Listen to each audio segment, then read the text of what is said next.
I'm gonna find. And I'm gonna kill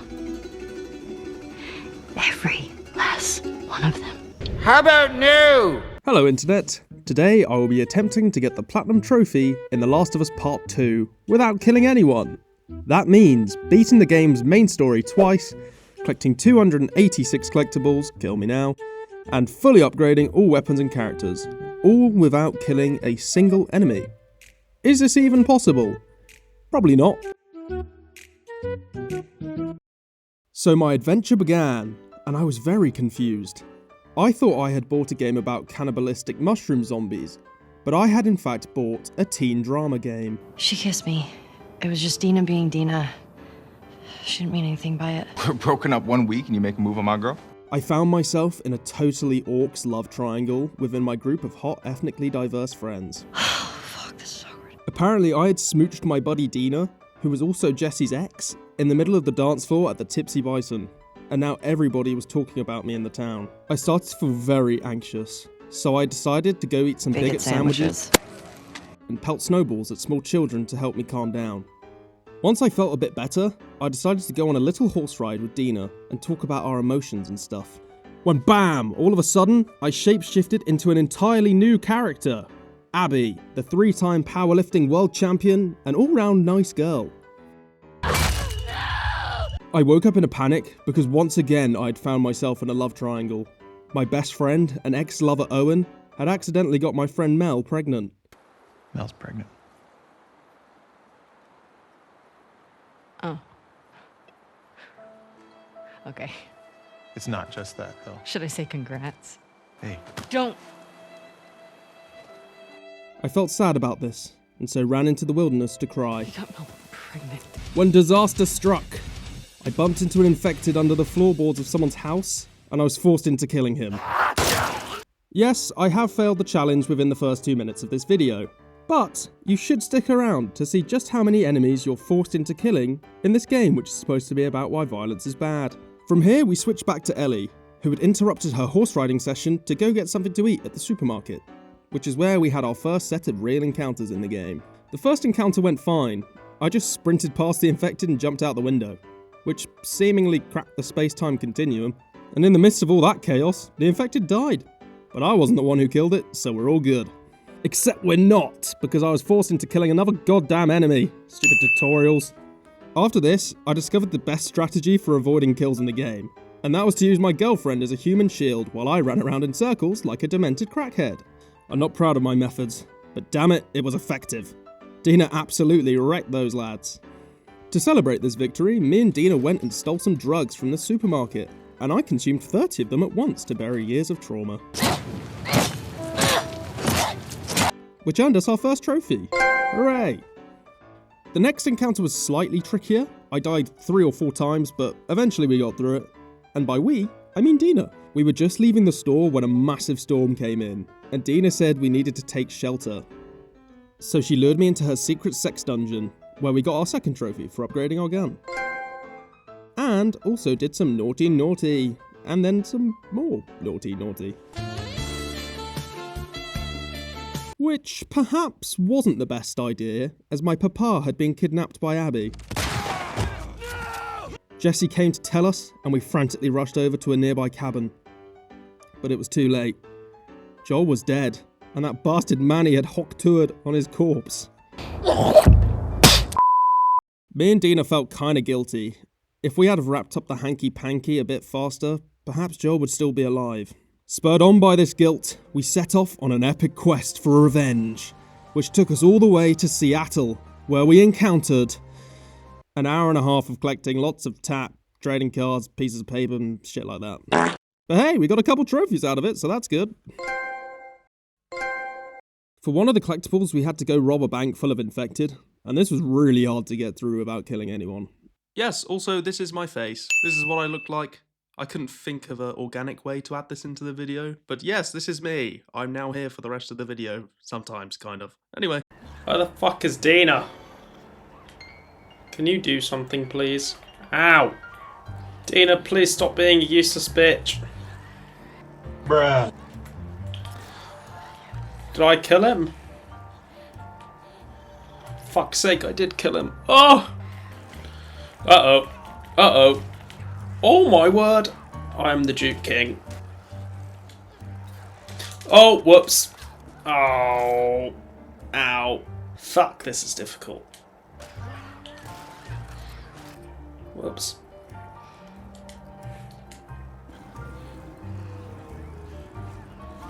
Okay. Dina's killed 1. She's killed 2. Oh, we're down to 3 again. This went on for, I kid you not, 15 minutes. I was going round in a circle, losing my mind. Dina just would not kill the last 2 clickers. Come on, Dina. These things have taken about 10 fucking shots. Oh god. All I can hear is Ellie having an asthma attack. It was taking so long, I was genuinely starting to get a bit desperate. Can Dina kill clickers? TLO you two. Is Dina capable of killing them?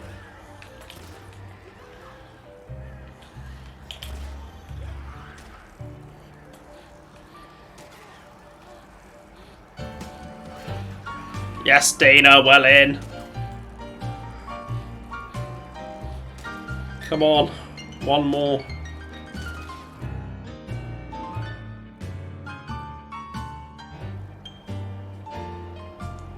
Yes, Dana!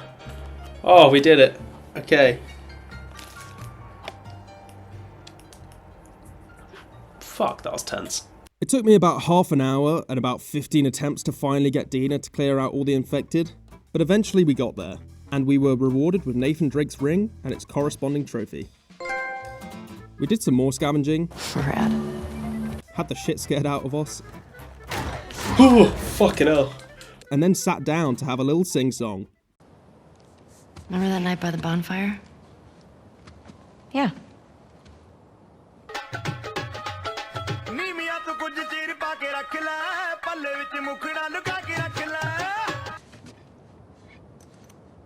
You should have kissed me then.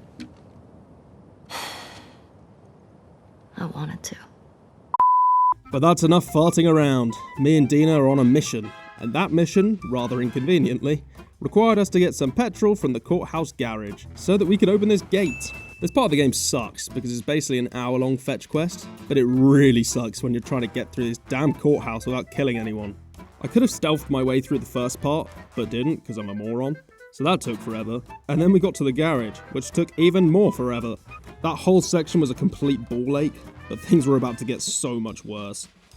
We got the petrol and got through the gate. My god, that was boring. From here we checked out a local hotel because Dina was feeling pretty tired from being a human punching bag all day. But ultimately we decided not to stay here as there was 2 dead guys in our room. So we packed our bags and left. When bang, we got exploded and I got kidnapped. God, we can't catch a break. I almost got shot, Dina fell through the ceiling, and I was forced into killing this dude, for fuck's sake. But that was the least of my worries, as unbeknown to me, I had started the second hardest encounter of the entire game. I was trying to get through this for literal hours, and I couldn't beat it. What makes this section so difficult is the fact that you need to get through 6 different waves of enemies across 4 different areas of the level, the last of which you'll need Dina's help to escape from. The issue is, 99% of the time, Dina is so spooked that she won't help you open the door. Ah! No! I need to wait for Dina to kill them. Oh, we are so cooked. Okay. Can I just run through? Woo! I'm a crazy lady with a machete! Let me through! I'll save you the suspense. No. No, you fucking can't just run through 6 waves of armed men. Believe me, I tried. I'm gonna die to try and get this collectible. Ow!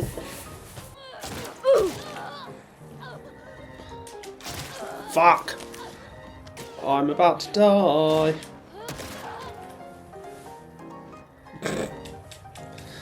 Fuck, this is difficult! They say the definition of insanity is to do the same thing over and over again and expect a different result. So naturally I attempted this same method another 47 times. Oh! Dina! Gonna help. useless bitch! Ah! I will do this. I will do this challenge. Eventually I came to my senses and tried to deploy a different strategy. I tried camping by the door to see if Dina could just wipe out the waves of enemies. Unfortunately, despite the fact that Dina can tank about 12 bullets to the ribcage, she has the aim of a fucking stormtrooper. So eventually, something would always end up going wrong. She's absolutely tanking this, to be fair. Uh-oh. Oh, of course I'm the one who kills her. So then we had to try another strategy. Okay, maybe stealth is the approach on this. Okay, can I just hide under here? Hello, motherfucker. Oh. Nothing I was trying would work. This is so embarrassing, but I was actually an hour late for work because of this stupid encounter. I tried to squeeze in a few more attempts before I left, and I missed my train. So, we may have missed the train. I'll let you know if I get fired or not. Well, update, I didn't get fired.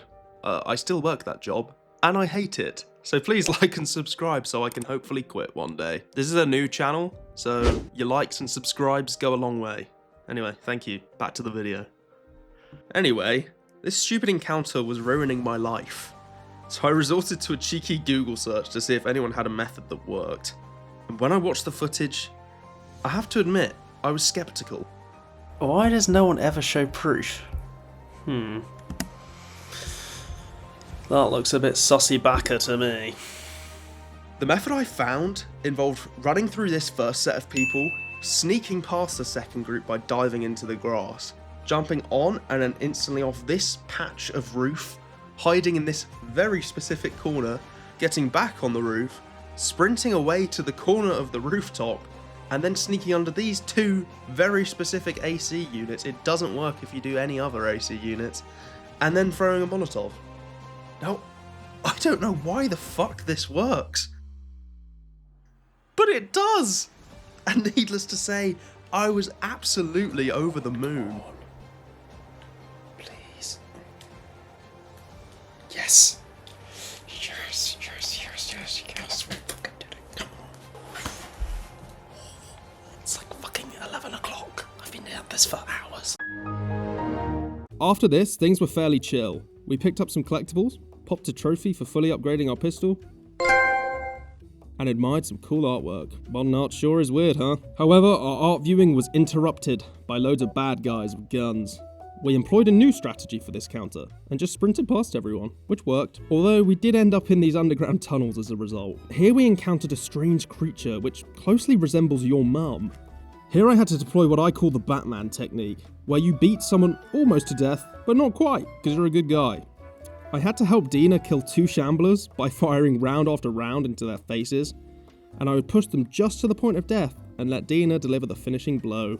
If I wasn't going for the platinum, I could have just sneaked past these guys, but I needed to kill the shamblers to get a journal entry for the Archivist trophy. From here we had a cool race against all the infected, which left Dina feeling a little exhausted, so we decided to go take shelter in a nearby theatre, which is where Dina told us some important news.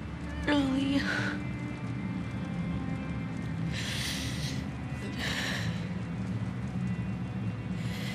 I think I'm pregnant. Pregnant? But how? We're lesbians. But that's when it dawned on me. That ratbag Jessie had cucked me. I was devastated. I even contemplated killing Dina in her sleep, but decided I need to keep her around as my human shield. So instead, I went full emo and smashed up the theatre. Wake me up! Wake me up inside! Can't wake up! Wake me up inside! Save me! Ooh, collectible. Nice. I was emotionally drained, and so I drifted off into a peaceful slumber, where I met up with my papa. We fucked about with some dinosaurs, which earned us a trophy, and relived a truly touching moment. Happy birthday, kiddo. What is this? This is a thing that took a mighty effort to find.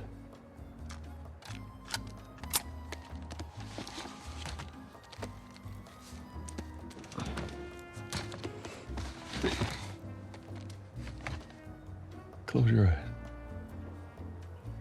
It'll be worth it. Okay.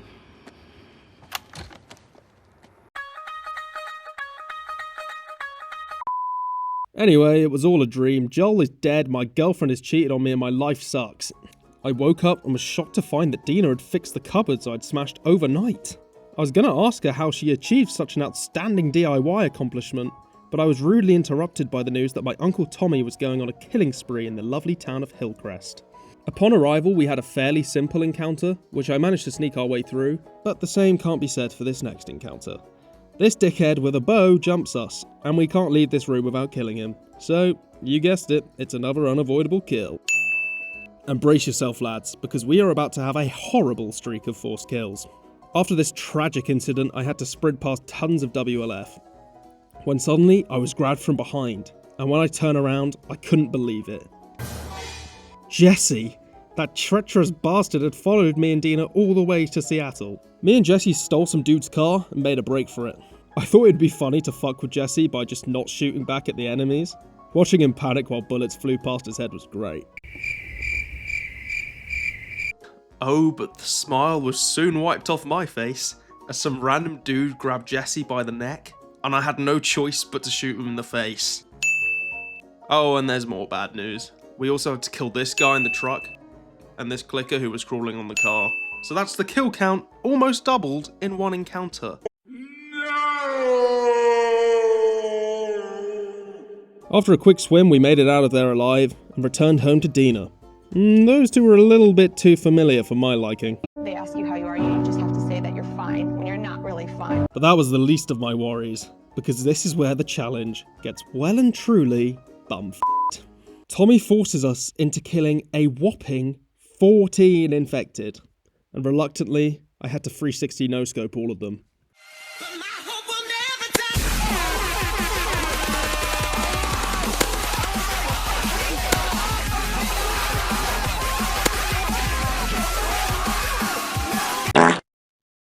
Ellie got to try out my scope.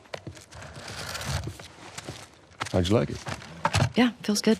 The rest of this flashback was easy peasy, and gave me and Joel some time to discuss the love triangle I found myself in. I hear the way Jesse talks about you. No, Jesse and I are just friends. No, I've got a pretty keen eye for these sort of things. Not so keen with this one. Beep boop bop, I woke up, and my life still sucks.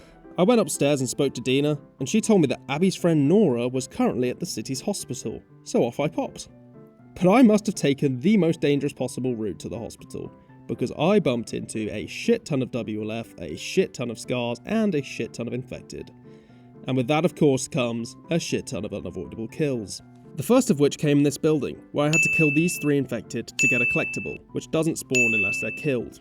This really pissed me off. From here, I went for a peaceful stroll through some apartments. Fucking hell, that scared me. There was a fairly tricky encounter here, which I managed to get through with a few throwables and a bit of plot armor. And we were chillin', until I was yeeted out the window by this infected and forced into an involuntary swimming competition, which actually took us straight to the most frustrating set of unavoidable kills in the entire playthrough. You see, I needed to get through this forest of scars undetected to reach this bus stop, where Ellie should write a journal entry. The issue is, this encounter is coded in such a way that the scars don't stop hunting you no matter how long you wait, which means Ellie is always too stressed to write in her diary, which is kind of fair enough. This means you have to kill every single Seraphite in the woods for a stupid journal entry. I tried everything, but this was the only way. So that's 6 more kills to the kill counter. We then ran past loads of scars, including this big dude, until we eventually arrived at the hospital, where we were greeted by this lovely lady who we accidentally murdered. But this was a cutscene, so we're not counting it. Anywho, from here we sneaked up to the top floor, where we confronted Nora, but she bonked me on the head with a tray and dashed away. And you guys might not know this about Nora, but she can actually run at the speed of light. I tried to outsmart her by cutting through this window, but she just fucking zoomed past. Eventually though, she ran herself into a dead end, and so I threw her into a pit of spores and beat the fuck out of her with a metal pipe. However, we are once again deploying the Batman rule here. There is no proof that Ellie killed Nora, only that she bludgeoned her with a pipe, so we're all Gucci baby. One sad flashback later, we were back on the road. Nothing really significant happened for most of Seattle Day 3, except we got a trophy for finding half the game's workbenches. But I do have to say, this part of the game is so awesome. Whenever I think of The Last of Us Part 2, I really vividly remember sailing through a stormy, flooded Seattle on this boat, hunting down Abby. It's just super cool. What's not super cool is that Ellie is forced into killing this bloater, and what's even more not cool is that Ellie accidentally on purpose kills Owen and Mel, who's heavily pregnant, which is awful. But technically I didn't kill Owen, as that was a cutscene, so I only murdered Mel and her unborn child. Oh, let's go! That's class! I bumped into Tommy and Jesse on the way home, and with the sweet smell of victory in the air, we skipped back to the theatre to tell Dina the good news. And we all lived happily ever after. Except no, because Abby snuck into the theatre and shot Jesse in the face. Hooray! And then shot Uncle Tommy in the head. Boo. But just as things were about to get real crazy, the game cut to black, and I was suddenly playing as Abby before she had discovered anabolic steroids. We wandered around the park with our dad, and then rescued a zebra. It was wholesome stuff. But then Joel murdered Abby's dad, which was, less wholesome. We got to witness Joel's death again, but this time from Abby's perspective. We saw that Owen was the one who spared Ellie and Tommy's life. That made me feel a little guilty about the whole incident from earlier. But then it happened. One of the most controversial moments in gaming. We woke up as Abby, and the words Seattle Day 1 appeared on the screen. I remember the first time I played this game, and I picked up my first collectible as Abby. I was absolutely livid. I couldn't play the game for a week, because I seriously could not be fucked to play as Abby. I hated her so much. But I carried on playing, and I'm so glad I did. So, you go about your day with Abby, who lives in a football stadium, which is kind of cool. Annoyingly, you're stuck with Manny for this chapter, who I find to be pretty unbearable because of his cringe little comments. When we get back home, we're gonna find a couch, watch a movie, and drink until I pass out. But you're also with Mel, who doesn't really like you, partly because she witnessed you club a man to death with a golf club, but also because you're in a weird love triangle with her and Owen. Anyway, I smoked Manny at a shooting competition, which got us the sharpshooter trophy. And then we drove off to go meet Isaac, the big boss of the WLF. But bang, we were ambushed. And this is where I started to question the morality of this playthrough. Because I, the female Terminator, sat back and did nothing as a heavily pregnant woman fought for her life against a pack of scars. But fair play to Mel, she absolutely slaughtered all of them. I got shot like 7 times here, but luckily the bullets couldn't cut through my awesome muscles. We managed to escape through this old garden centre, but unfortunately, we were subjected to more of Manny's shit chat. This is so much better than getting drunk and watching anime. We got ambushed again, I used Mel as a human shield again, except this time she got shot.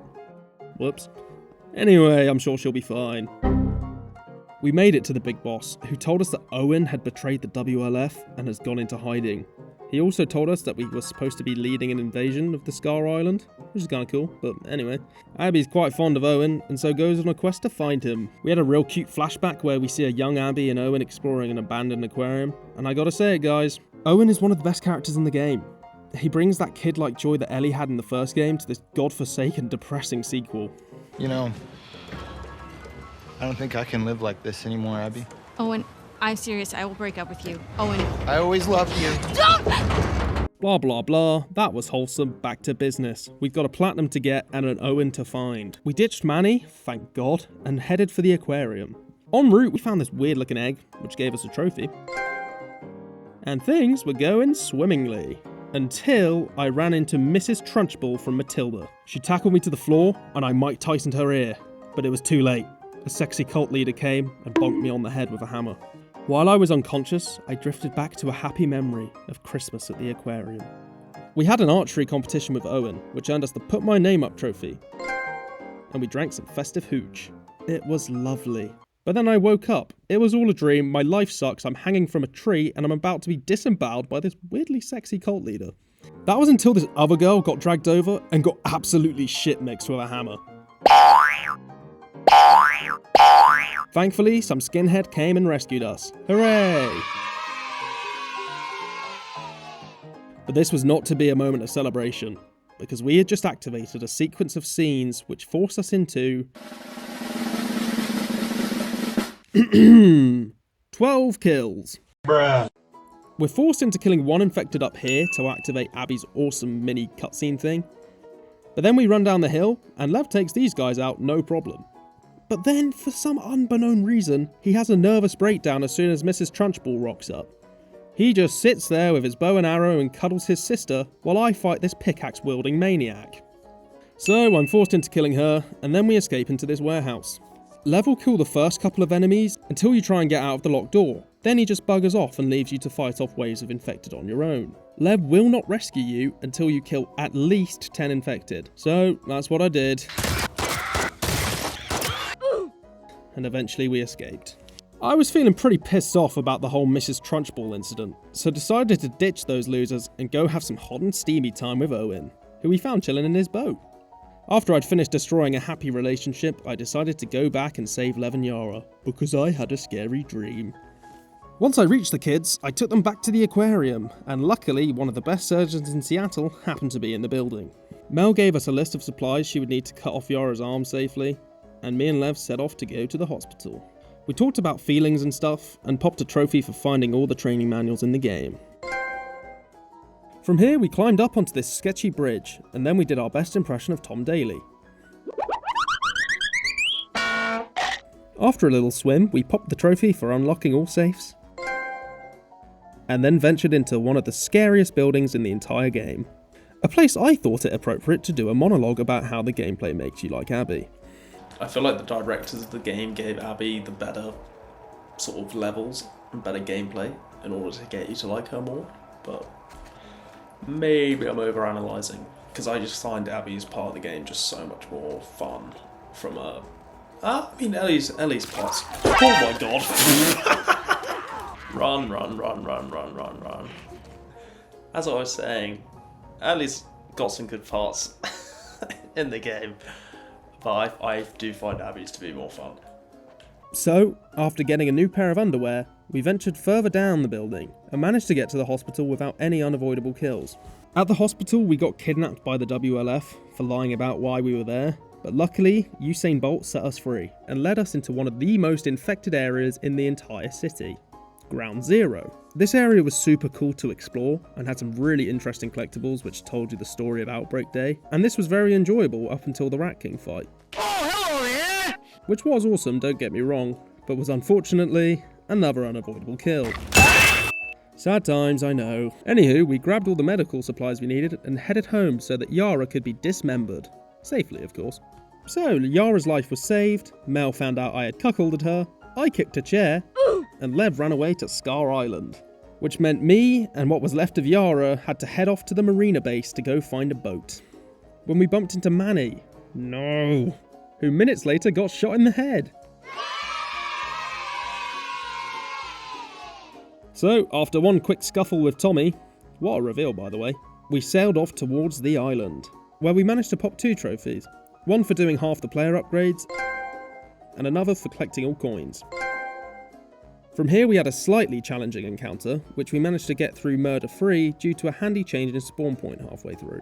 Someone who didn't make it through an encounter murder-free was Lev, who accidentally killed his mum, which was a bit of an L. But I didn't kill her, so I was absolutely chuffed. If things couldn't get any worse for Lev, his sister got murdered a mere 10 minutes later, and this death did piss me off. After all the effort I went to save her life, oh well. We managed to escape and get our hands on a horse, who we rode majestically through a war zone. Fires raging, bullets flying, fuck, this was so damn cool. And we almost made it off the island without killing anyone. That was until this 7-foot mutant jumped out at me. I was forced into killing him, but this was genuinely too graphic to show on YouTube. So here's a picture of my dog instead. Bark, bark. That was the last encounter on the island, and I was feeling pretty happy with myself. That was until I remembered what I'd done while playing as Ellie. My beautiful Owen Pookie Bear was dead, and his pregnant girlfriend, but more importantly, Owen. This set the wheels in motion for the most emotionally excruciating boss fight in the history of gaming. A high-stakes showdown between 2 great characters who I absolutely love.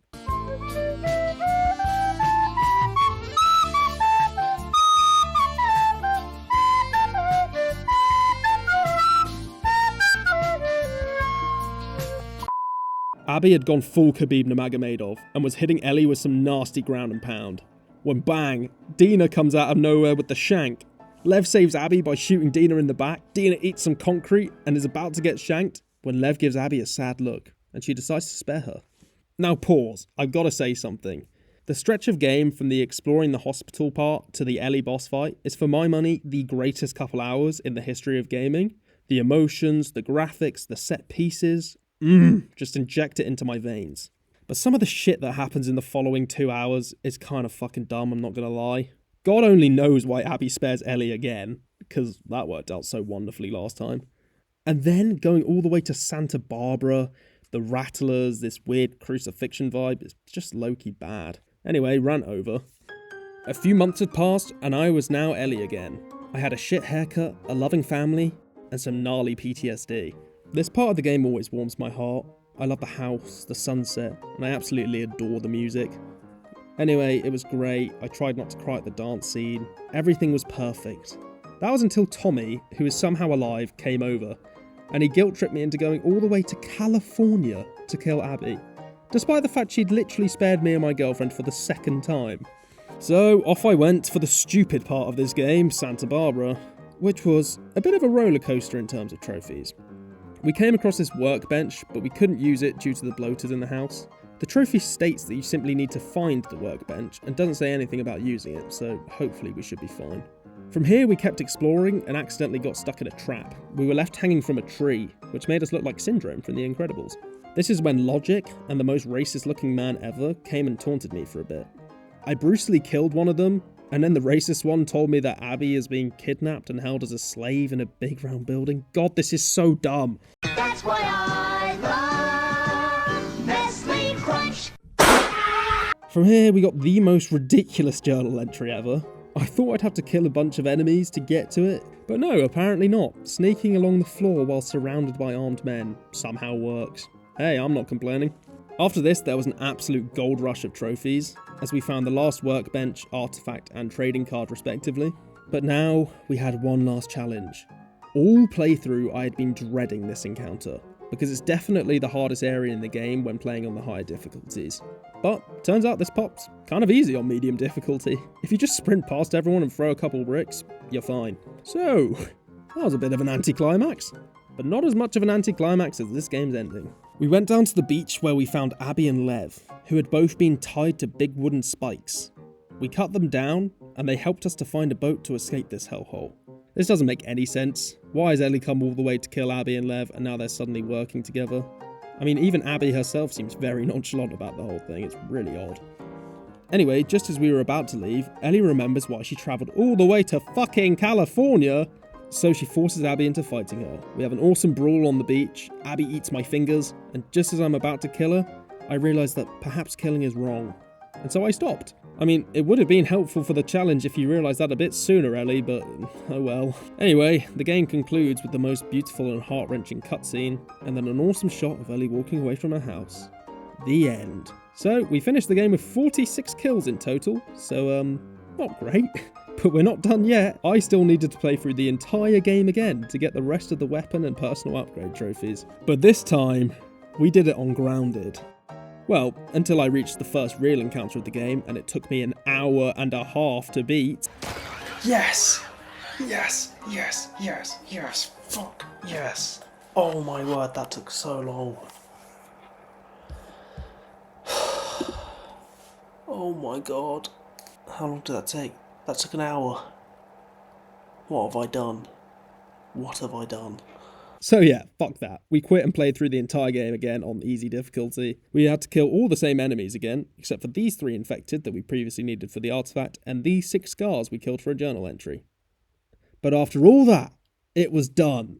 We got the final set of upgrades, and the platinum trophy was mine. And I only had to ruthlessly slaughter 83 people to get it. So yeah, we failed the challenge slightly, but boy did we have fun. Okay guys, thank you so much for watching. That was fun. Click here. I recommend you watch this video where I platinum this awesome indie game about being a corporate slave. Or whatever, whatever game I decided to put in that box. Cool. Have a great day, guys. Oh, thank God it's over. Fuck me, I'm boiling.